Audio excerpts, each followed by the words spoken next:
안녕하세요. 저는 죽전동물 메디컬 센터 안성호 원장이라고 합니다. 반려동물 처음 키울 때 강아지가 얼마나 좋은 동물인지 한번 알려드리도록 하겠습니다. 안녕하세요. 죽전동물 메디컬 센터 김태형 원장입니다.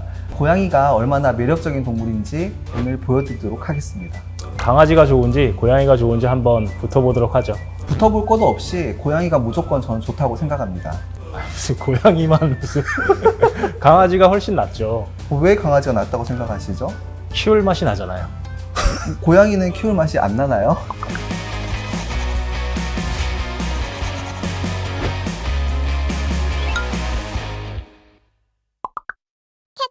초보자에게 더 적합한 반려동물은?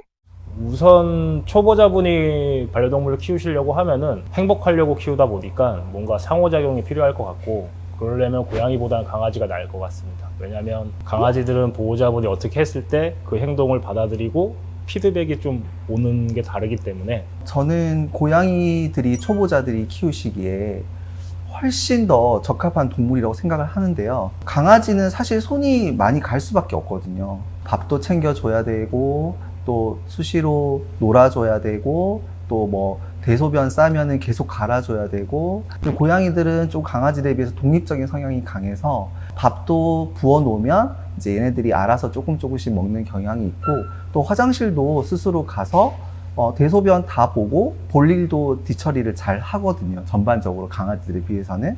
또 바쁜 현대인들이 키우시기에도 고양이들이 좀 더 적합할 수 있다, 이렇게 말씀드릴 수 있겠습니다. 키우면서 편하려고 하면 그냥 인형을 데려다 살면 되고, 뭐 똥오줌 가려주는 것부터 해서 밥 차려주는 거, 아니면 산책시키는 거, 이런 것들이 다 강아지들 키우면서 사는, 아니 반려동물을 키우면서 하는 행복인데, 편하다고 고양이를 키울 건 아니죠. 아, 네, 맞습니다. 좋은 의견 주셔서 참 감사한데요. 내가 일이 너무 바쁘고 내가 너무 피곤하면은 이게 힘든 일일 수가 있거든요. 더더군다나 초보자들한테는 더 힘들 수 있거든요. 그래서 아까 말씀하시기로 질문이 이제 초보자들이 기르시기에 좀 더 편한 아이들이 어떤 품종이 좋냐라고 물어본다면 고양이가 좀 더 나을 수 있다라고 말씀드릴 수 있겠습니다. 애정 표현이 더 적극적인 동물은? 당연히 강아지죠. 인터넷에도 많이 나오잖아요.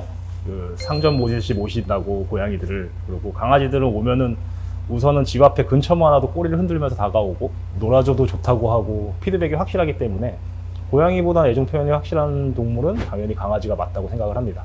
이게 연애할 때도 그렇지만 계속 애정 표현을 하는 것보다 이렇게 밀당이라고 그러잖아요.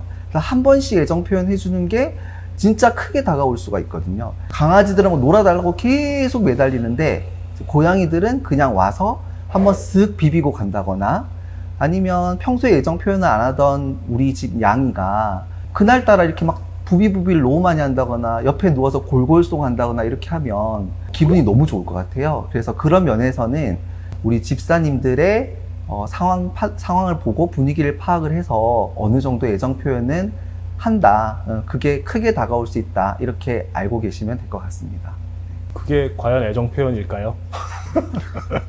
그냥 하고 싶은 대로 하는 거 아닌가? 실내 생활에 더 적합한 동물은? 고양이라고 생각합니다. 강아지들은 일정 수준의 운동량을 보장을 해줘야 하기 때문에 산책을 시키고 하는 거가 애들 스트레스 관리에 많이 중요하게 치기 때문에. 고양이들은 기본적으로 나갔을 때 훨씬 스트레스를 많이 받고요. 불가피하게 병원을 와야 된다거나, 아니면 뭐 보호자분들이 아기를 데리고 어디를 가야 된다거나 할 때 스트레스를 되게 많이 받는 편이거든요. 그래서 이동하기 한두 시간 전에 그런 약물적인 요법을 통해서 스트레스를 많이 완화시켜서 이제 스트레스로 인해서 생길 수 있는 여러 가지 질병들이 있거든요. 그래서 그런 질병들을 발생하지 않게끔 예방하는 그런 조치를 취하기도 합니다. 평균적인 반려견들을 운동량을 따질 때 보통 1시간 이하가 가볍고, 중간에 1시간, 3시간, 3시간 이상? 그거는 있어요. 못 나가면 운동을 안 하냐? 그렇진 않거든요. 못 나가면 안에서 더 뛰어놀고도 하는데, 그래도 강아지들은 밖에서 좀 더 풍부한 활동을 할 수 있기 때문에 보통 외부 산책을 권장드리는 편입니다. 네. 훈련이 더 쉬운 동물은? 고양이 훈련시키는 건 전 못 봤는데요. 앉아 손 하는 건 전 못 봐가지고 뭐 쉬운 동물이 아니라 뭐 훈련이 가능한 동물을 하면 강아지 아닌가 싶은데요. 네. 훈련은 이거 어떻게 설명했지? 일단은 뭐 복종심이나 그런 것들 또는 뭐 행동학적인 교정을 하기 위해서 훈련적인 측면보다는 그냥 애정을 두고 많이 좋아해주고 뭐 이렇게 관리를 해주는 게 훨씬 더 도움이 된다고 생각합니다. 훈련이 안 된다를 되게 포장해서 얘기를 해주신 것 같은데 식성이 까다로운 동물은? 일반적으로 식이 관리는 강아지가 고양이보다 훨씬 편한 편이긴 하고요. 보통 보호자분들이 걱정을 하는 거는 아무거나 먹어서 걱정을 하는 거지, 간혹 가다가 정말 입이 짧아서 조금 힘들어 하시는 분들도 있는데, 대부분은 보호자분들이 키우면서 좀 과한 시기를 시키면서 좀 거기에 입맛이 맺어져서 다른 걸 안 먹어서 문제가 되는 경우가 더 많고요. 그러니까 먹이는 재미가 있다고 하시더라고요, 보호자분 입장에서는. 당연히 어려워요. 고양이는 그거는 고양이 어려움은 인정을 하고, 이제 고양이들은 그냥 맛있다고 잘 먹지 않아요. 우리가 통상 캔 사료가 더 맛있을 거라고 생각을 하잖아요.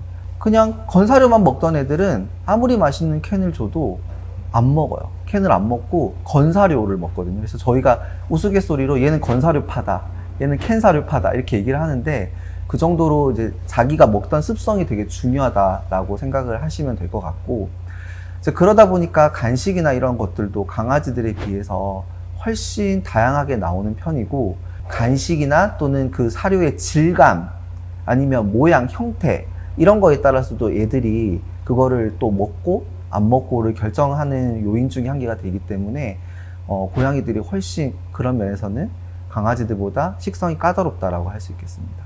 그릇의 모양을 가지고 밥을 안 먹는 애도 봤어요. 난 이 재질의 그릇이 아니면 밥을 안 먹겠다. 예비 보호자분들께 하고 싶은 말은? 보호자면 책임감이 많이 따른다 생각을 하고요.